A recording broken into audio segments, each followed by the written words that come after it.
So, I mean, the first thing I should say really is that I'm not here to teach you anything. I don't see myself as a teacher, a spiritual teacher, or anything like that. I've always seen these meetings as just a chance to get together, sit together, and to remind ourselves of what we already know.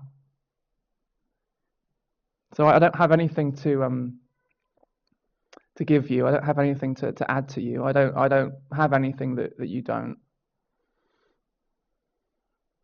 So in a way, I'm just a friend coming to remind you of what you already know. So if you've come here to get something, to add something to yourself, you might want to apply for a refund now.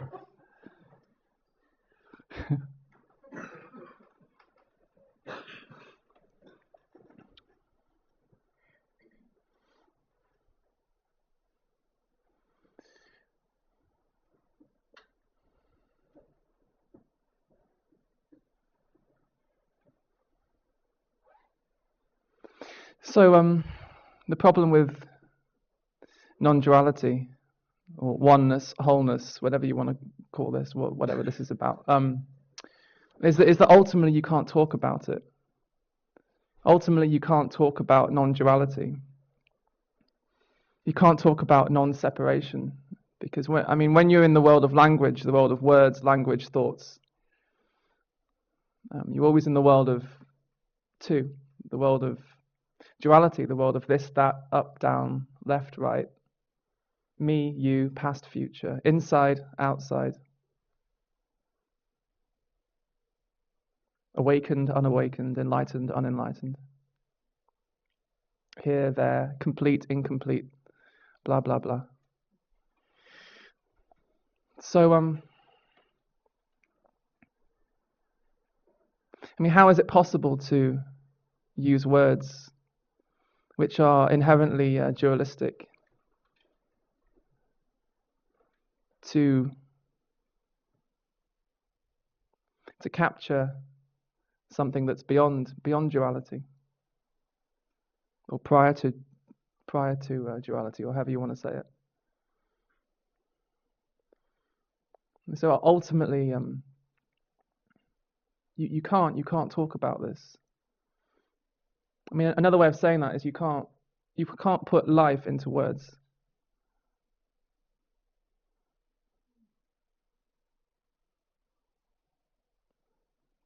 So that's the end of the that's the end of the meeting. Thank you.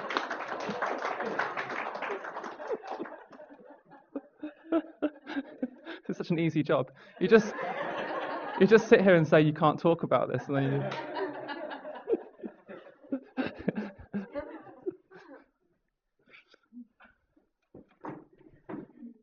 So some people ask then why talk about this? Why hold meetings? Why do talks? Why write books about something that you ultimately can't talk about?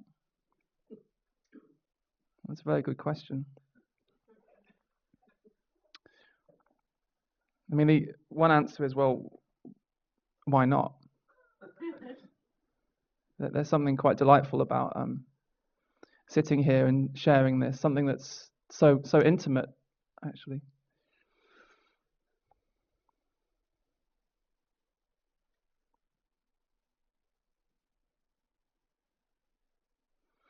The example I sometimes give is, if you imagine you've been sitting watching a sunset for hours, and you've just been sitting there watching the sun setting, and it's just melted your heart, it's taken your breath away. It's like you've just melted into the sunset.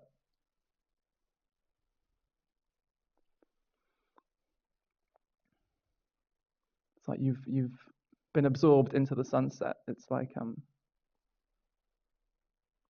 until there's no longer any gap between you and the sunset, then you can't even call it a sunset. In a way, you have no words. You have no words left for what this is, for what it is.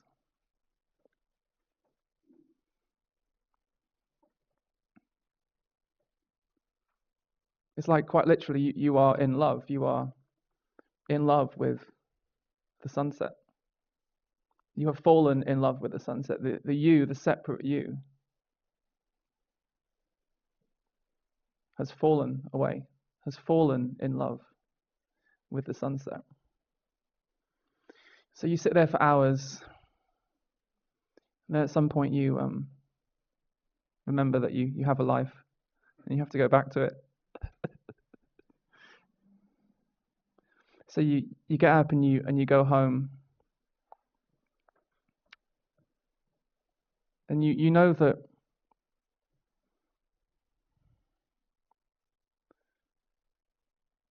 you'll never be able to put the sunset into words.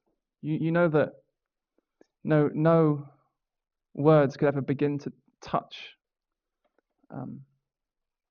the beauty of that sunset. Not a single word you say could ever begin to touch it. And yet you find yourself talking with those you love. You find yourself attempting to share the sunset. You find yourself attempting to put the sunset into words. You know it can't be put into words, and you also know that it doesn't need to be put into words. You know that the sunset goes on being a sunset, whether or not you put it into words. And still you find yourself putting it into words. Maybe it's something to do with love. I don't know. So that's what we're doing today, really. We're meeting to talk about the sunset.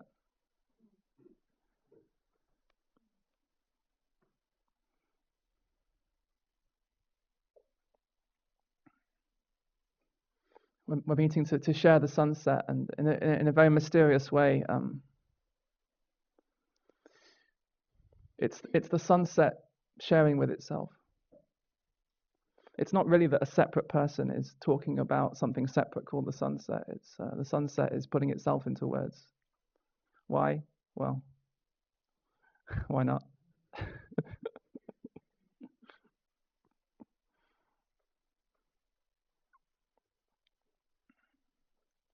So although ultimately you can't talk about this, one of the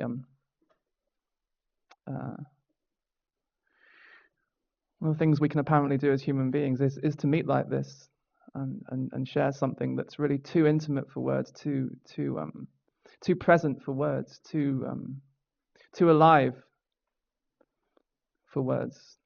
I mean, all the words that I use, all the words in these meetings, they're really just pointers.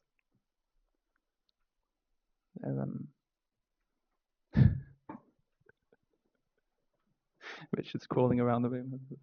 Funny. It's trying not to be noticed. It's quite sweet. I'm invisible. Yeah.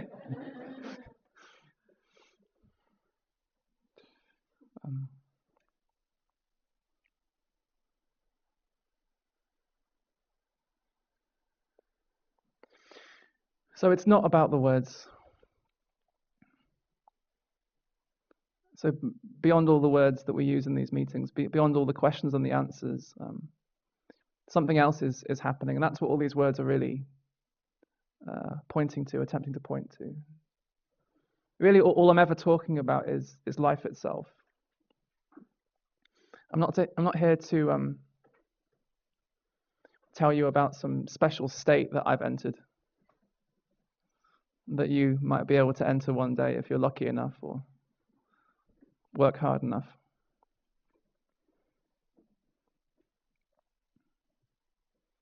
I'm not talking about something that some people have and others don't. That's all in the dream. That's all in the dream of separation.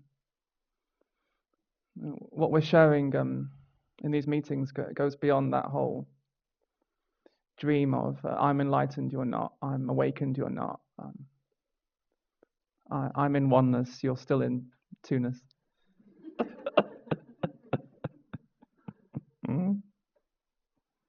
I'm I haven't got a self, but you've still got a self.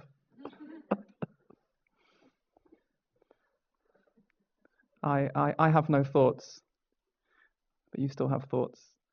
That's a good one.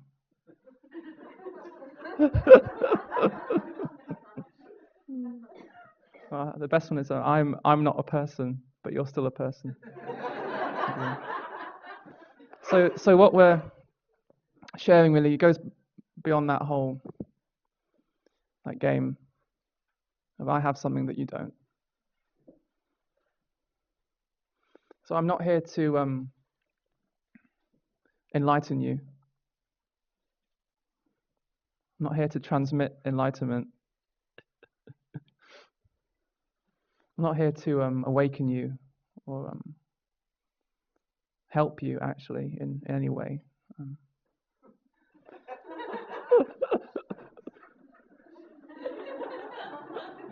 What good are you? Now you said it. I'm always amazed when people turn up to these meetings like that.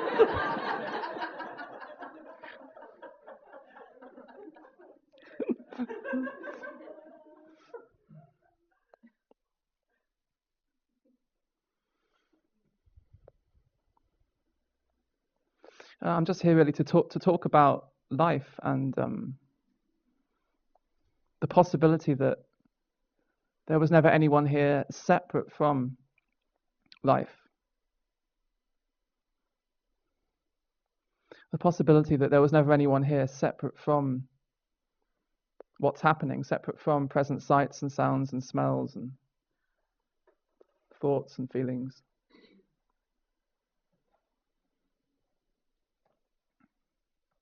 The possibility that who you are beyond who you think you are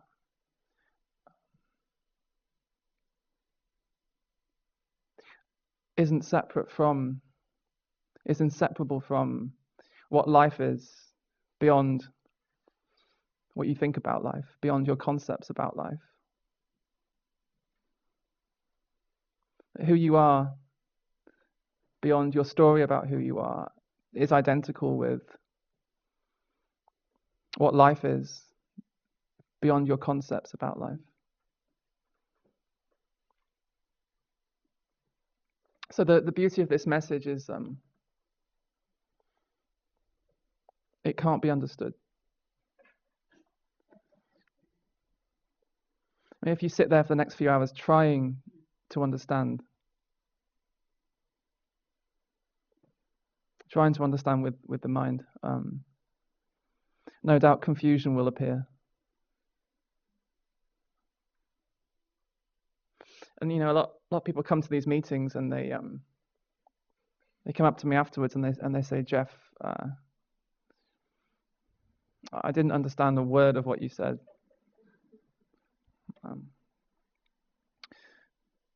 But at the same time, I know this. I know what you're talking about. I didn't understand it, but at the same time, I know it. I know this. I know this, and I think I've always known this. I don't understand this, but what you're saying seems so familiar to me. It's almost like it's always been on the tip of my tongue, but I haven't never been able to articulate it.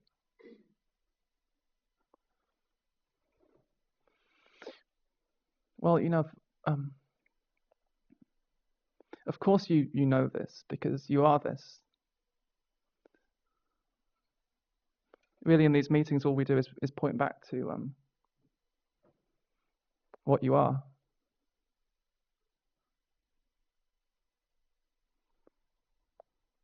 Knowing this is being this.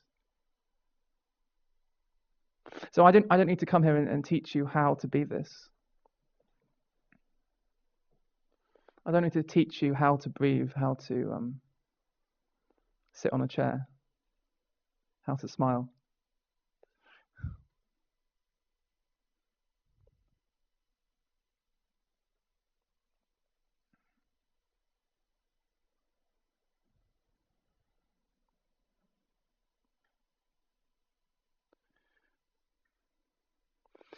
So we always seem to be looking for something more, don't we? This never seems to be enough, sitting on a chair.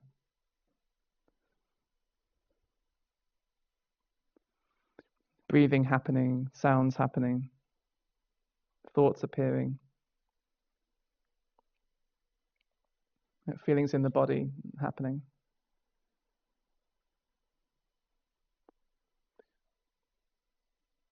The gift of life, the gift of this moment, it never seems to be enough for us.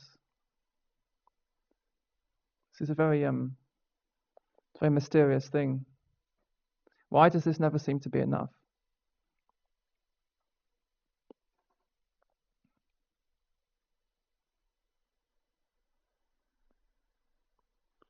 Why do we always seem to be looking for something, something more, something else? We always seem to be looking for something, and whether it's $1 million in the bank account, whether it's material wealth, power, success, or whether it's spiritual enlightenment, awakening, nirvana, or some sort of transformation of consciousness, or whether we're looking for some higher state, some deeper state of presence or consciousness or awareness. Really, it's all the same seeking. This can be very difficult to hear if you're attached to your identity as a spiritual seeker. It can be very difficult to hear that your search for enlightenment is essentially no different from the search for material wealth. It's the same movement.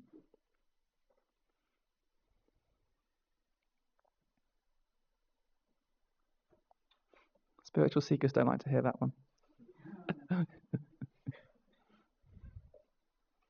It's the search for something more. Whatever it is, in the end, it doesn't really matter what the object of the search is. It's the search for something more, something else, so anything but this. Anything but this. Anything but life.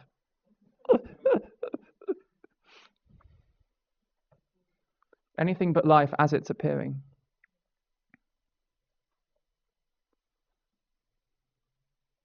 And it makes sense, doesn't it? I mean, because what could be appearing in life is pain, is sadness, frustration, anger.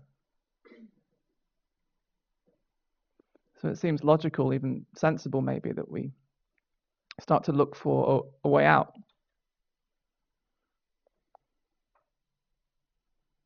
A way out of what we perceive as suffering. A way out of what we experience to be suffering. So one day, when I get the $1 million in the bank account, or one day when I become spiritually enlightened, or one day when my self drops away, or my mind is destroyed, or my ego is transcended, one day, then I'll be free.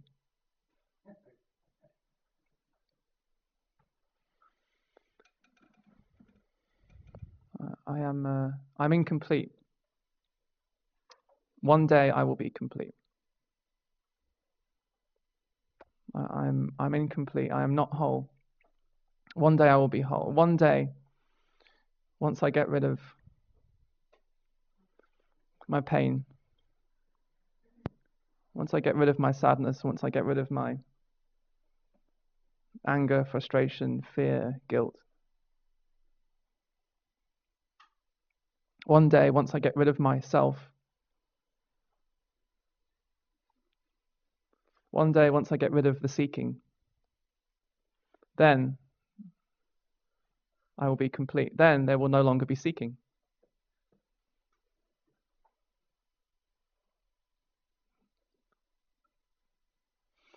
One day I will be complete.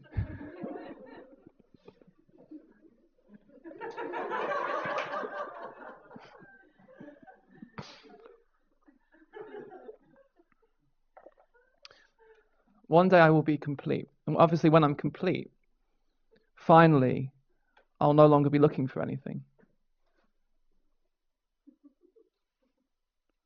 One day when I'm complete, I will no longer be seeking. But first of all, I have to get enlightened, or become awakened, or lose myself, or lose the ego, or transcend the I, or get rid of my pain, get rid of my sadness, get rid of my fear.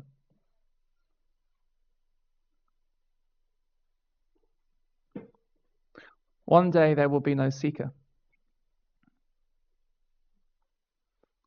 The end of seeking is in the future.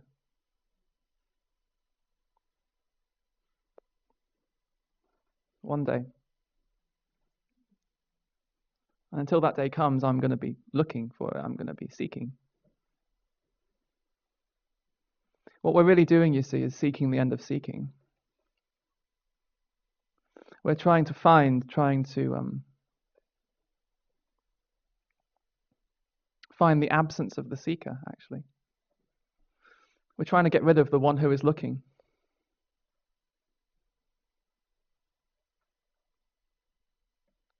This might explain why the seeking never seems to end.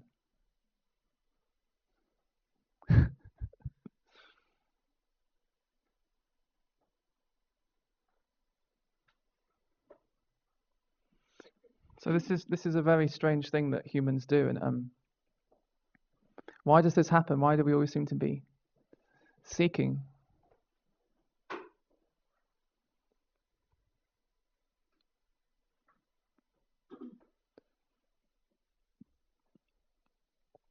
Well, what seems to go right to the heart of this seeking game, this seemingly never-ending search for wealth, power, status, enlightenment, whatever. What seems to go right to the heart of this seeking is the sense that you are a separate person, a separate individual, a separate me.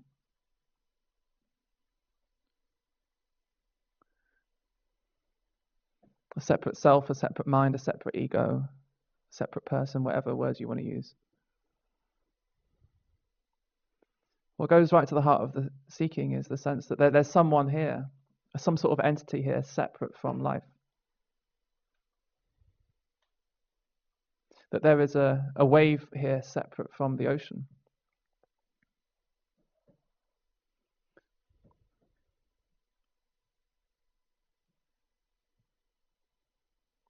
And we talk about my life, your life, his life, her life. We talk about having a life and losing a life, as if we were somehow separate from life. As if life was something that you could have and that you could lose.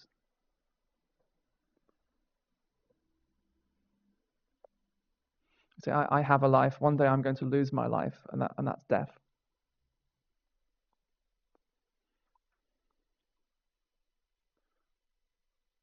And then we try desperately to hold on to what we think is my life and to avoid the end of my life.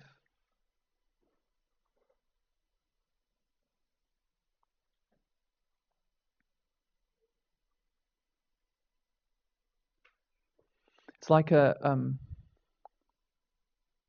wave in the ocean. So the wave in the ocean, this is an old metaphor, but I think it's a lovely one. The wave thinks it's separate from the ocean. So it spends its life in a million different ways looking for the ocean. On some level it knows it was never separate from the ocean. It can't be separate from the ocean. On some level it knows there is no separate wave. It's just the ocean appearing as a wave. It's 100% water.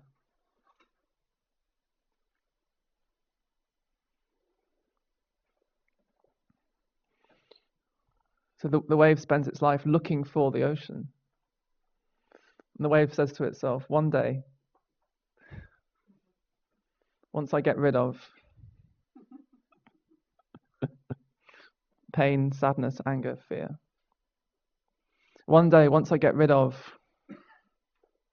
myself, one day, once I get rid of the separate wave, then the ocean will be there.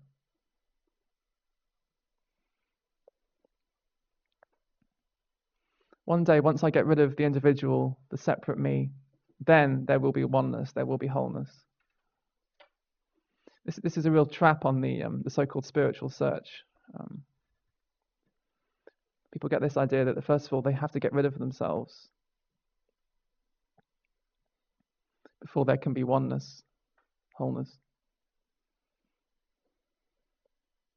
It ends up making the appearance of the wave into the enemy. The ocean has no problem with the appearance of the wave, any wave, because the ocean, well, it is the ocean. How could the ocean have a problem with any appearance of the wave? So I spent years desperately trying to get rid of Jeff, basically, because I thought, first of all, it made sense, didn't it? First of all, you have to get rid of Jeff, and then there'll be oneness.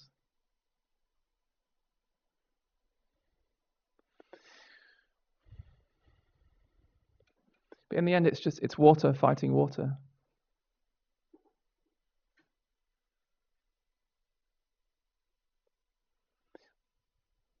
Oneness doesn't need to get rid of the wave. Oneness expresses itself as the wave.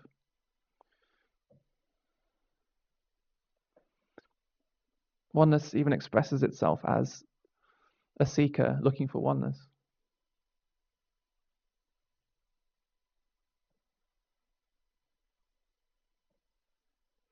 And some people hear this message and they think that what I'm saying is they need to stop seeking, give up seeking. And they try desperately to to stop seeking. A lot of people come to these meetings and they ask the question, well, how do I stop seeking?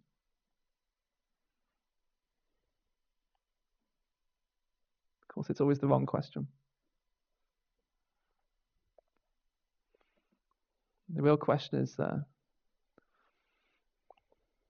there a seeker in the first place? Was there ever a seeker?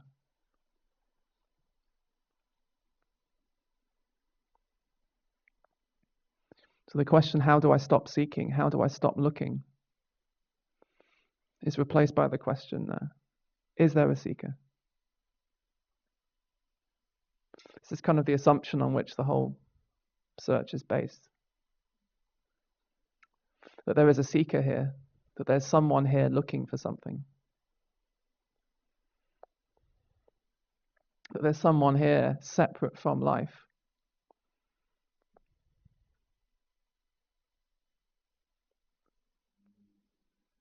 That there's someone here who's in some way been separated from oneness,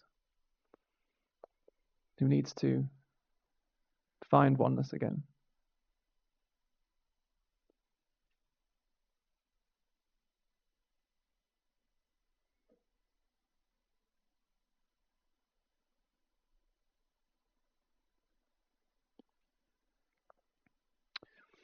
So the end of seeking is not something to be found in the future. The seeker is time.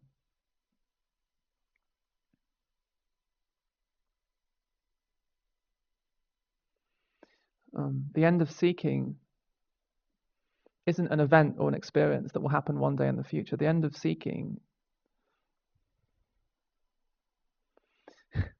is life as it is.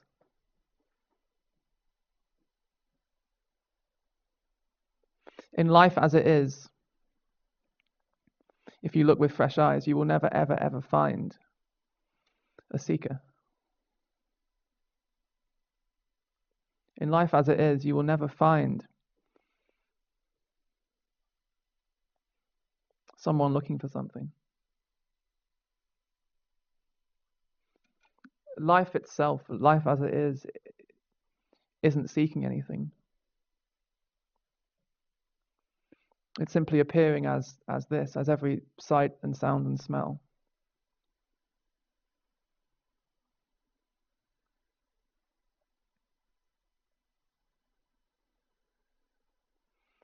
Life is appearing right now as the feeling of your bum on the chair, laughter, sneezing, coughing, whatever that was. More laughter. Cell phones.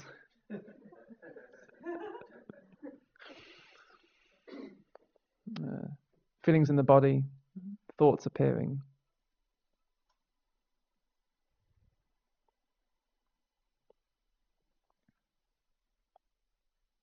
The end of seeking is always here, it's always staring us in the face.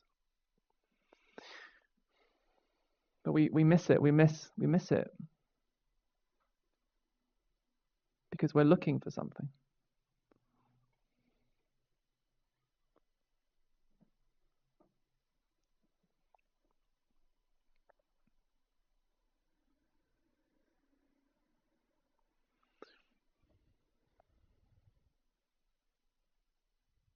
So the question, this is a question again a lot of people who come to these meetings ask because they've had spiritual backgrounds. They ask questions like, how do I become enlightened? How do I awaken? How do I become self-realized? Because they think that I've managed to do all these things.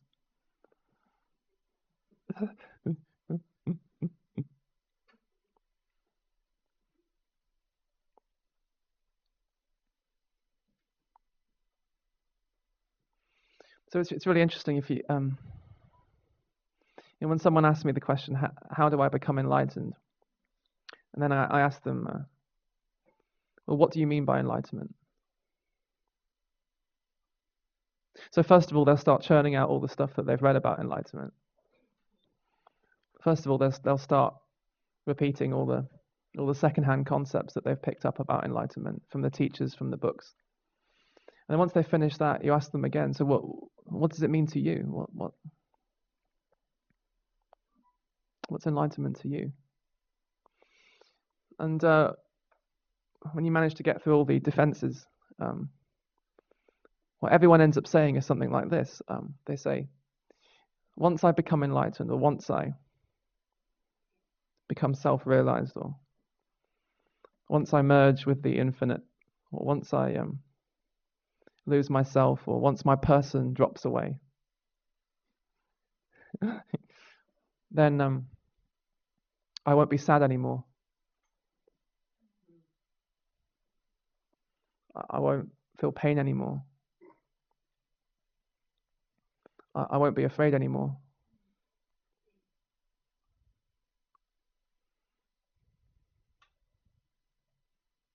I won't suffer anymore. So then what you hear, of course, is, I see, it's not really about becoming enlightened. It's not really about losing something called a self.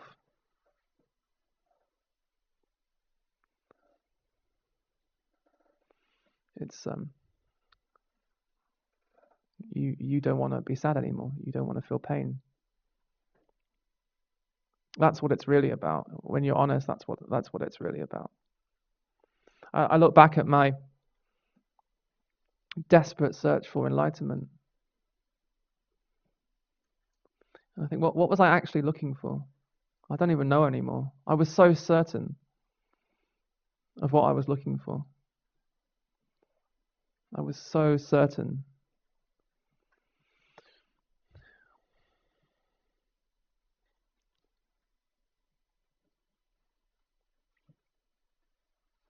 What it was really about, of course, is that I didn't want to feel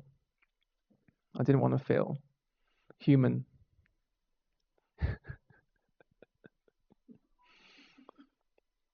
I wanted to transcend my humanity.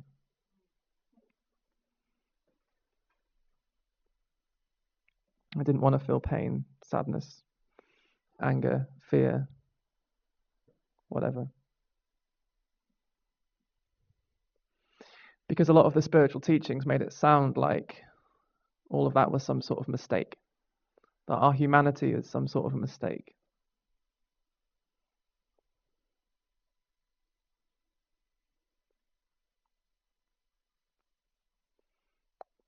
So if you think I've come here to help you to become enlightened, I don't do that. What we do in these meetings is expose the seeker, expose the seeking. We shine light upon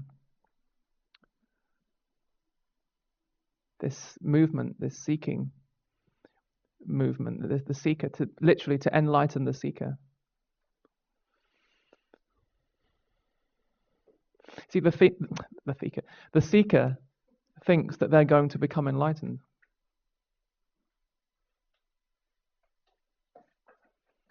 The seeker thinks that they're going to reach an awakened state. But in the end, of course, seeking doesn't end with the seeker finding what they were looking for. Seeking ends with the seeing through of the seeker. Seeking ends with the exposure of the seeker, quite literally the enlightenment of the seeker, the lighting up of the seeker. That's what we do in these meetings. We shine light upon the seeker.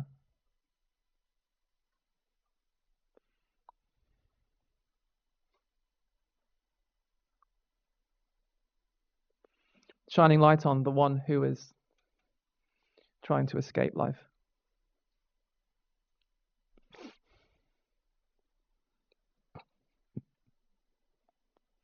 So you think you've come here to find enlightenment, you've actually come here to be exposed.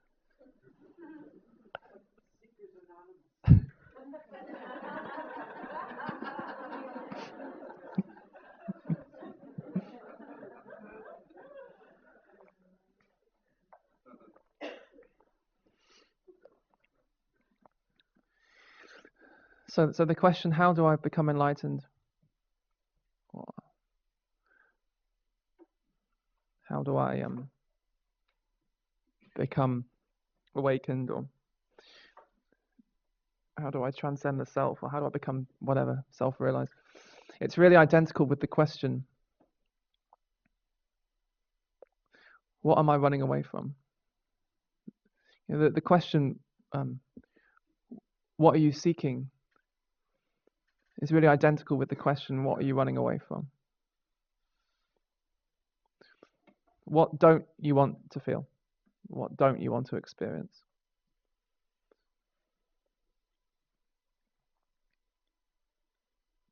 Jeff, doesn't that even become a trap too? Everything does in the end. Sorry, can I take questions a bit later? Yeah. But yeah.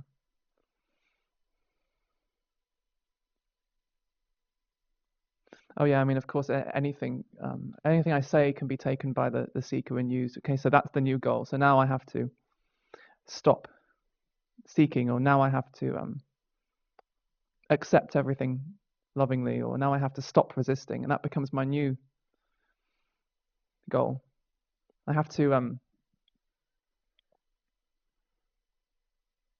be present all the time, or I have to stop whatever. I mean, anything can be turned into a goal, and that's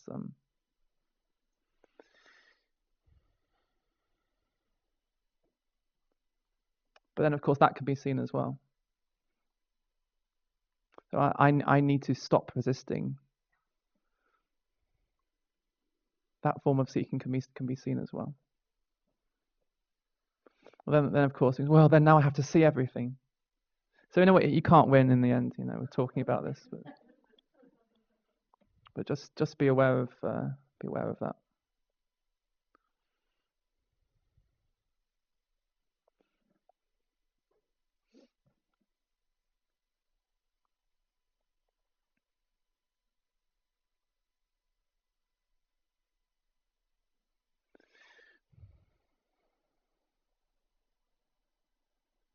So people think that I'm sitting here. Some people think I'm sitting here because I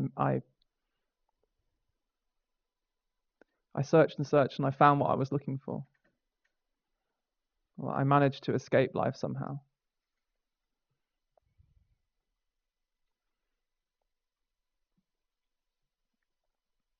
It's not that. I mean, and we can mystify this all we want to. I mean, in the end, all that really happened was I just lost interest in escaping.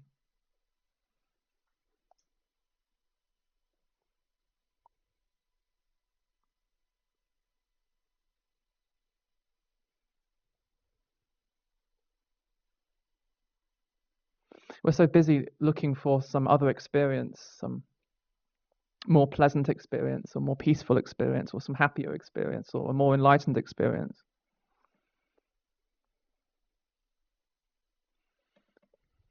We want to read about these spiritual teachers and gurus and their awakenings, and we want to replicate their experiences.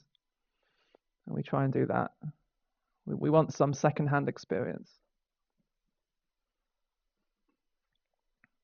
So I'm not here talking because I managed to succeed. I'm here in a way because my seeking failed to escape.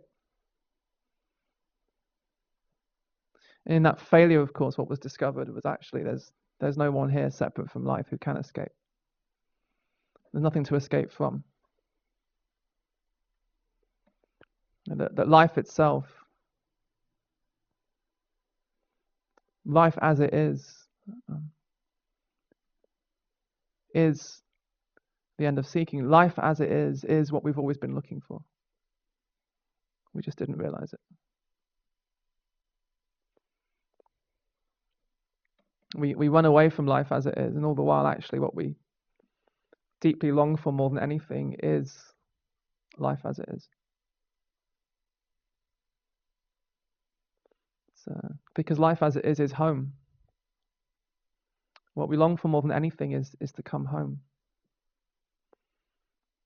In the end, of course, you can't come home because you never left home. You can only realize that you are already home. And home is whatever is happening. Home is every breath, every sensation, every thought. Home could even be pain. It could be intense pain. Home could appear as fear. Home could appear as sadness.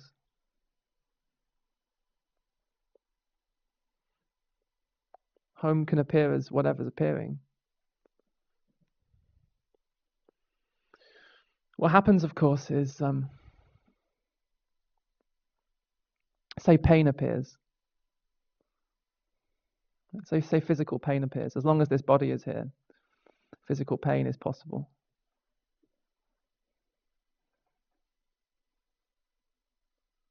So pain appears, and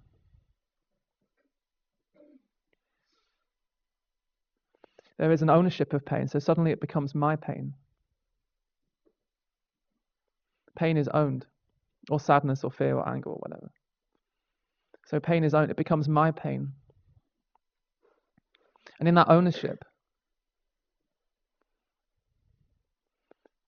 I become someone who is in pain.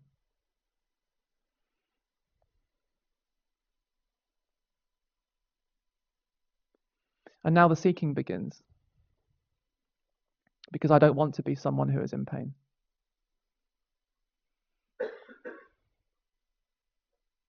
There's nothing wrong with any of this. This is just what apparently happens. This is just the mechanism. So the thought, mind, because it's dualistic, it works in opposites. So the moment you have pain, or at least the concept of pain, so thought creates the opposite concept, which is no pain.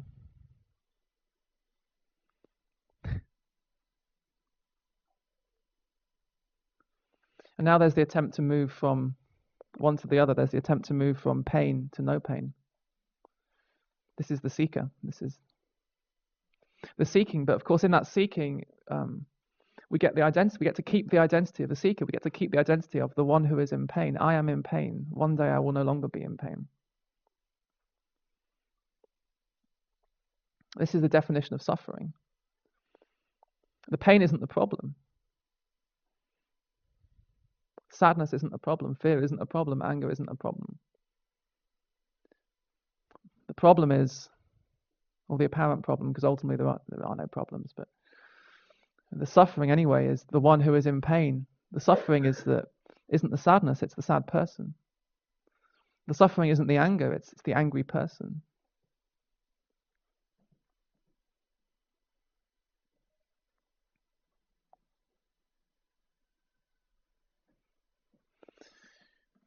So it's a wonderful illusion, because pain itself, the experience of pain, the sensation, because what's pain without the concept of pain? What is pain? It's passing sensations.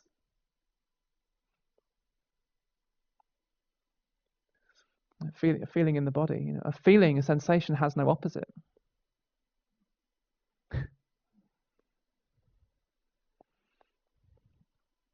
Life itself has no opposite. The moment, what's happening, has no opposite. Pain has no opposite. Only in thought.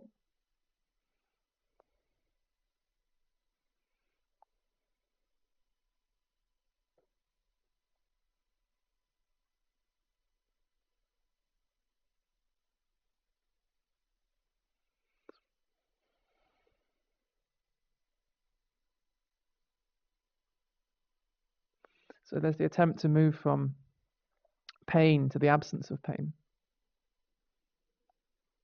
Of course, that's going to take time.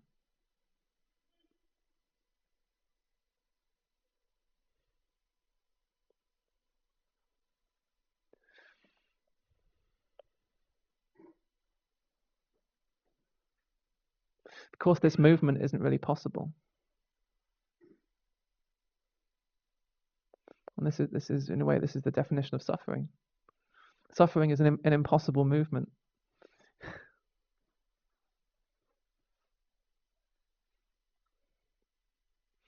So now, once I become, I am the one who is in pain. I am the one who is sad. I am the one who is angry. Now I know who I am.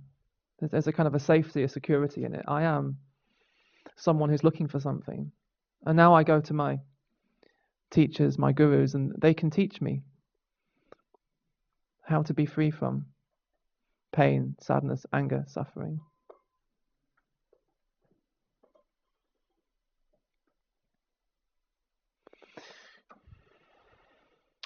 But you see, freedom, that sort of freedom, that isn't true freedom. I mean, freedom from. This is what we a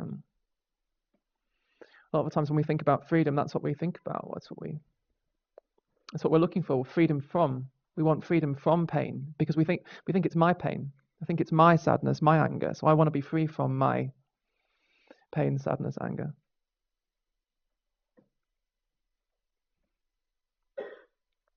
So the freedom we're looking for is freedom from pain, freedom from sadness, freedom from anger, freedom from suffering. See, but to me, that isn't true freedom. That sort of freedom is temporary. It's conditional. Freedom from pain's wonderful if you can find it. Freedom from. But freedom from is always a movement away. So freedom from pain, wonderful. But what happens to your freedom from pain next time pain comes? Pain is going to destroy your freedom, or so you think.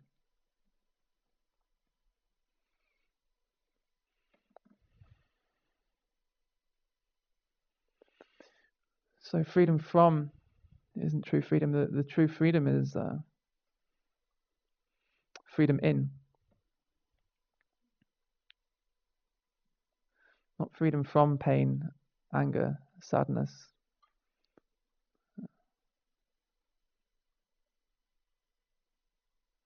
Frustration, fear, despair, longing, seeking, suffering. It's freedom in fear, freedom in pain. Because ultimately at the very heart of fear, at the very heart of pain, at the heart of sadness, at the heart of anger, There's no one there. There's no one there who is sad. Right at the heart of fear, there's nobody there who is afraid.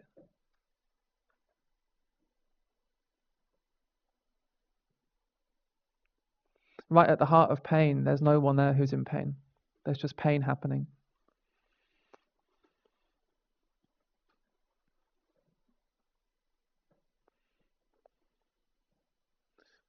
So in a very paradoxical way, the end of fear is in fear.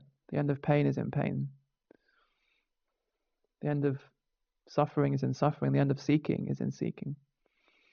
Ultimately, the end of fear is fear.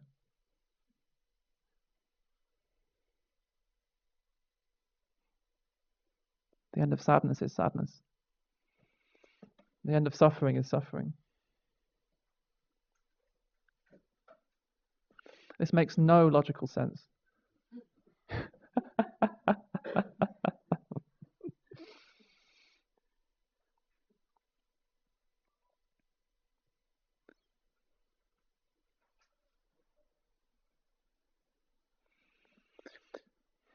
So I'm not even talking about getting rid of the one who is afraid or the one who is sad or the one who is seeking, because that could be another form of seeking. Right, so now there's fear, but I need to get rid of the one who is afraid. So that in this freedom, everything is included. This is an all-inclusive freedom. And of course it's all-inclusive because it's life, and life is everything. So this freedom includes pain, but it also includes the one who is trying to escape pain.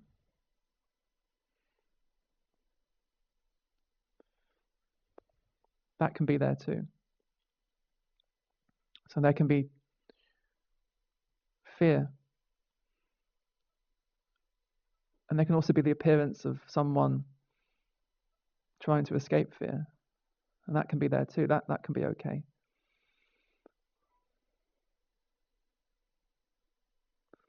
You see, what we're really looking for is unconditional love. Unconditional love, again, is another way of talking about the end of seeking. What we're really looking for is unconditional love. We try and find it in the world. We try and find a partner who will love us unconditionally.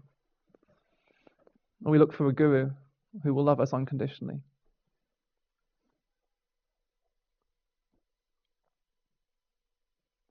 We look for enlightenment, because when we become enlightened, there will be unconditional love.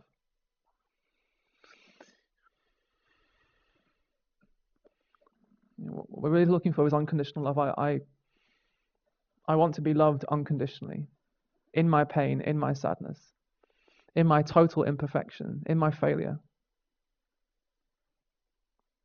I long to be loved.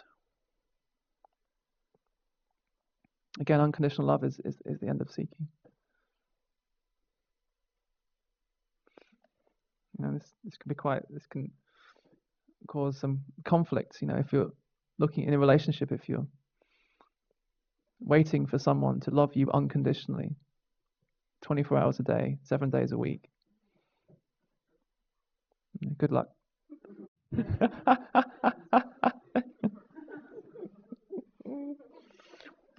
And then, of course, if they can't love you unconditionally, you withdraw your unconditional love from them.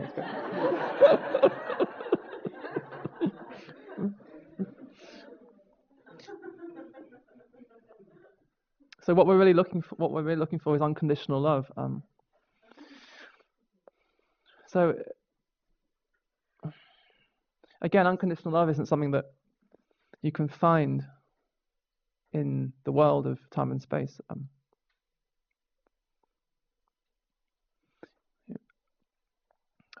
Life is unconditional love. Life itself is unconditional love. It's unconditional because it just offers itself in every single moment, asking nothing of you. There are no conditions on life.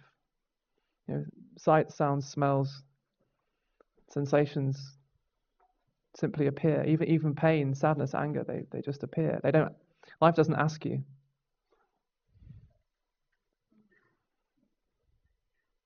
It's unconditional. And it's love as well. Love is just another word. The way I use the word love, it's a word that points to this. Love is just a word that points to non-separation. So life is unconditional love. So the seeker thinks they need to get rid of pain, anger, sadness, fear before there can be unconditional love. And what they don't realize, of course, is that in your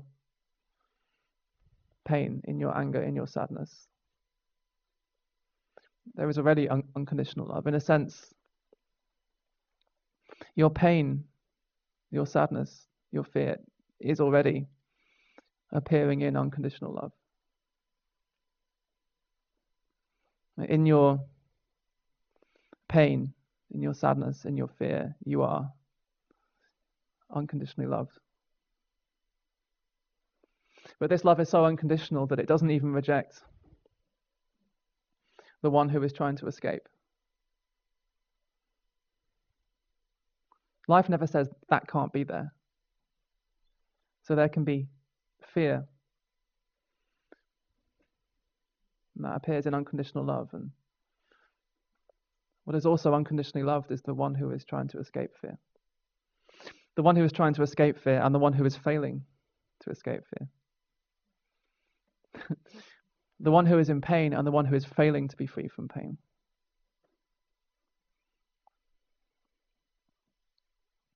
No matter what they do. The seeker, the spiritual seeker, the one who is searching for enlightenment and failing,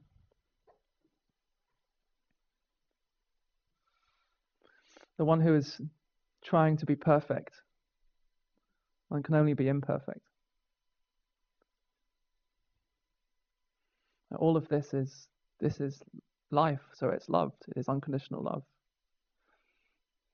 In the end, the one who is suffering and the one who is trying desperately to be free from suffering is already unconditionally loved.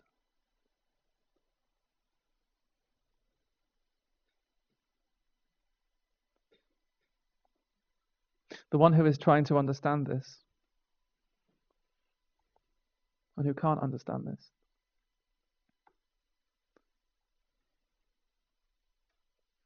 the one who is confused, the one who is frustrated, all of this is appearing in unconditional love, which is the end of seeking. See, the one who is seeking and the one who can't be free from seeking is already that. As all the authentic spiritual teachers throughout the ages have said, you are that. This is a very simple message.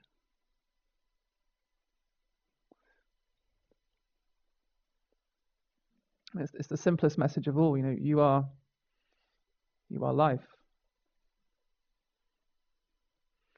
But it's like there's something that can't hear that. We can't hear that.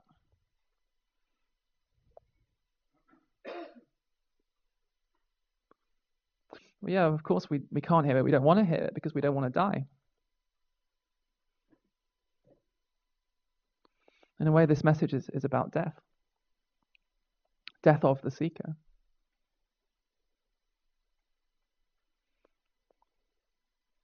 But life is the death of the seeker, you see.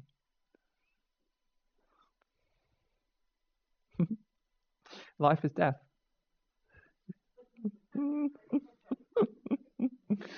Yep.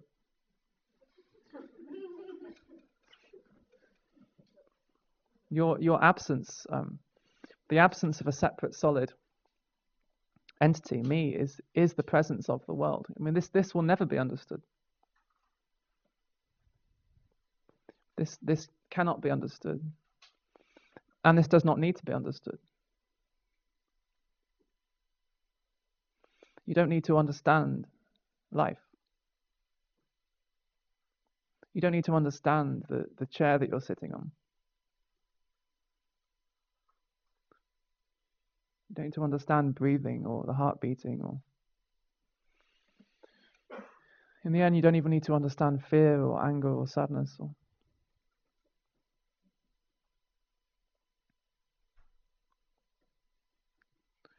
what you are is beyond all understanding.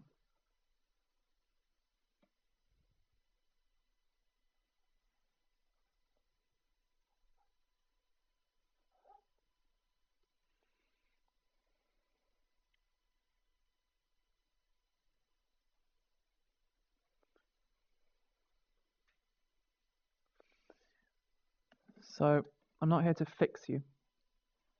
We think we're broken and we need to be fixed. We think first I need to fix myself, then there'll be oneness. Actually, this is about the rediscovery that there was never anyone here who was broken in the first place. So there's nothing to fix.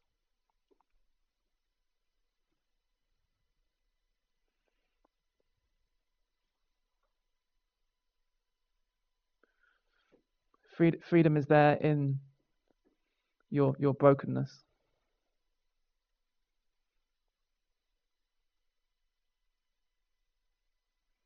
Because in the end, there's no one here who's broken. There's just life happening.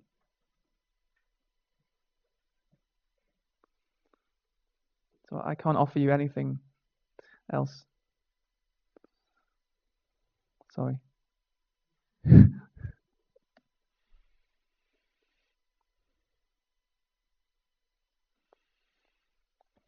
So I think this stuff really comes alive when we kind of open up for questions. When you say there's no one here, the mind gets a picture of what it does. It takes a picture of someone and it inverts it. So now instead of believing that there's someone here, it inverts the picture of someone. Now you have a picture of the opposite of someone, which is no one, and then it thinks that there's something called no one here. So that's really just a point, and no one means no one separate. I mean, you can look now, really. So,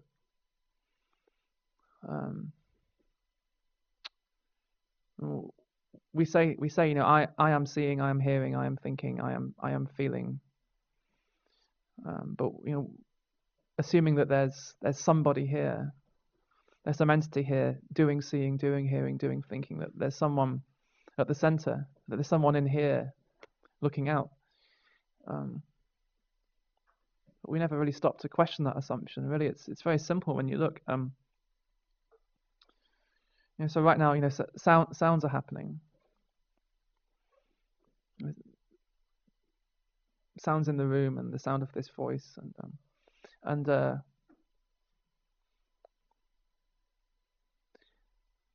effortlessly, sounds appear. You know, very naturally and effortlessly, sounds appear, and very naturally and effortlessly they are heard. Sounds. There is a hearing of sounds, and there's nothing you have to do. You know, no one in this room is sitting there doing hearing. You don't have to do hearing. Hearing just simply happens. There's just this effortless hearing. But then, of course, what happens is thought comes in, and thought says, I am hearing. Thought says, I hear the sounds. Thought says, there's a me and there's sounds. There's the sound and the one who hears the sound. There's the perceived and the perceiver. There's the subject and object. So in thought, there appears to be two things. There appears to be me and the sound. But of course, you know, in your direct experience of life, you never experience this split. You never ever experience this split. You never experience two things. Like the sound of that horn. Then was there just the horn appearing, or did you experience a me and a horn? You never experience two things. You know, so it's in thought, there's someone hearing. It's like with vision. I mean, so if you all close your eyes now, this is the one experiment. This is my one experiment. Close your eyes, then open them. So hopefully what you would have found is that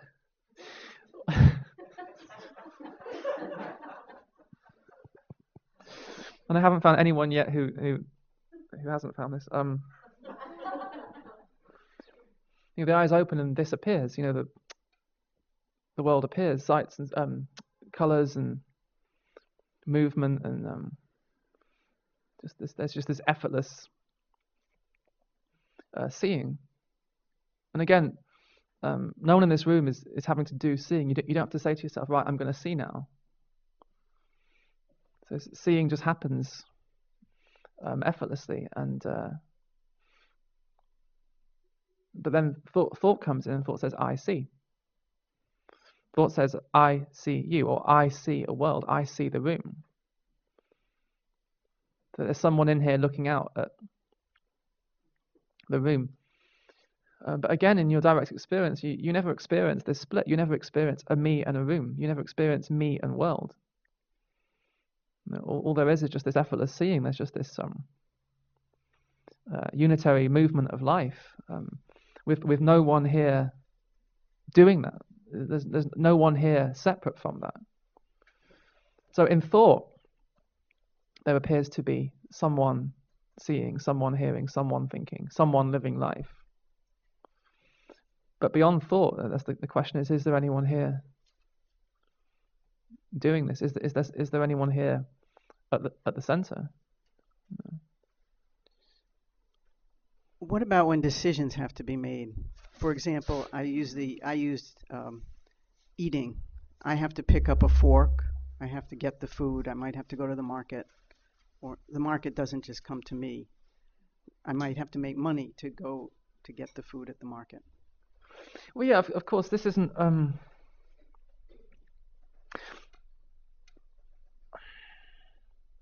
There's still the appearance of someone living their life. So I'm not, because that's the wave in the ocean thing again. So I'm not suggesting we get rid of the wave. You see, so there can still be the appearance of someone talking, someone listening. I'm not even suggesting get rid of that. I'm saying underneath that, is there anyone here? So I still say, I'm going to eat now, and I'm going to go to the market now, and all of that plays itself out. But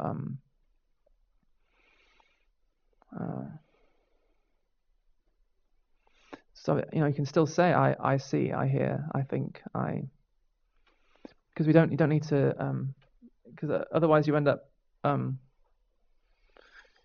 being one of those people. Oh, you meet some of those people. They get rid of they refuse to say the word I because they think that shows how enlightened they are if they don't use the word I. So instead of saying I am eating, they're saying no one is eating, or the body is eating, or eating is happening. I mean, it's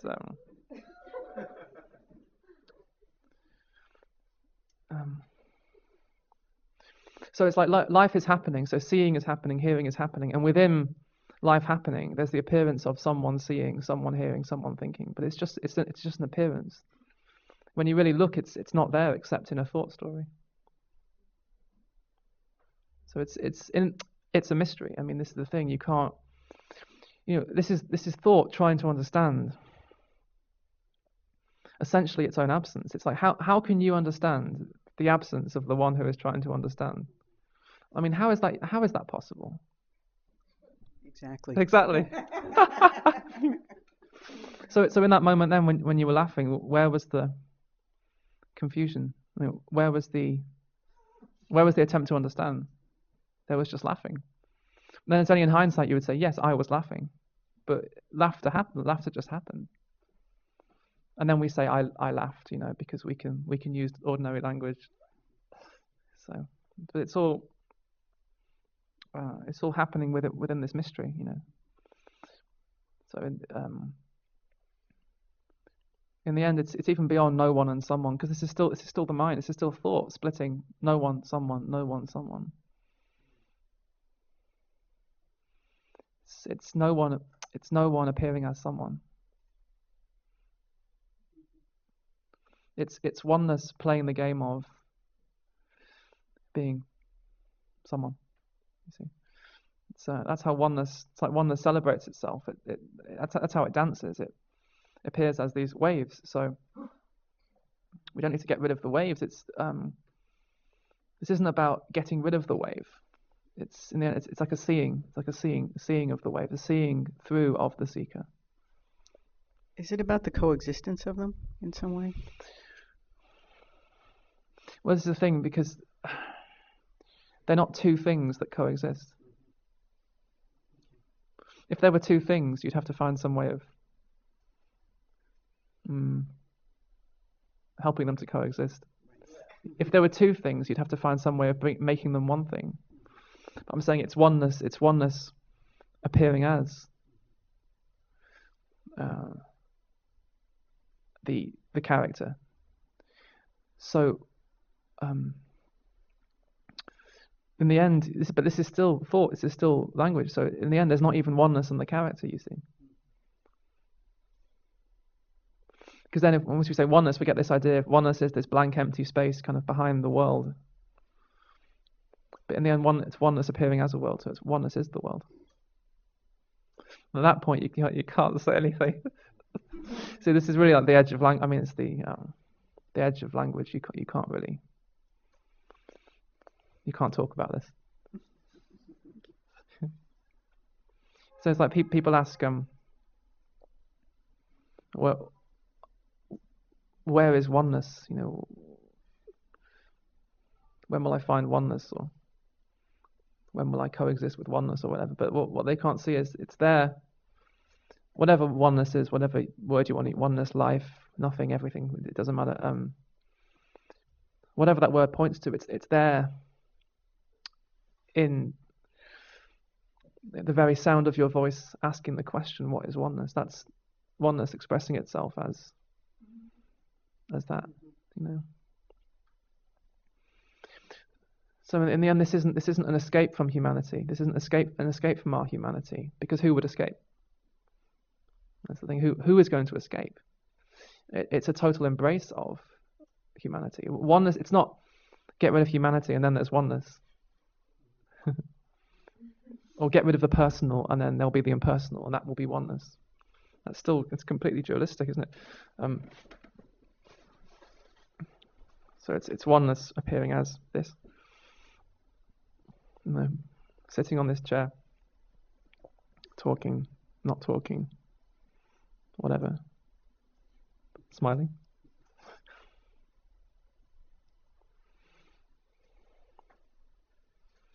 So maybe we'll take a break there. So what is it? 12:30.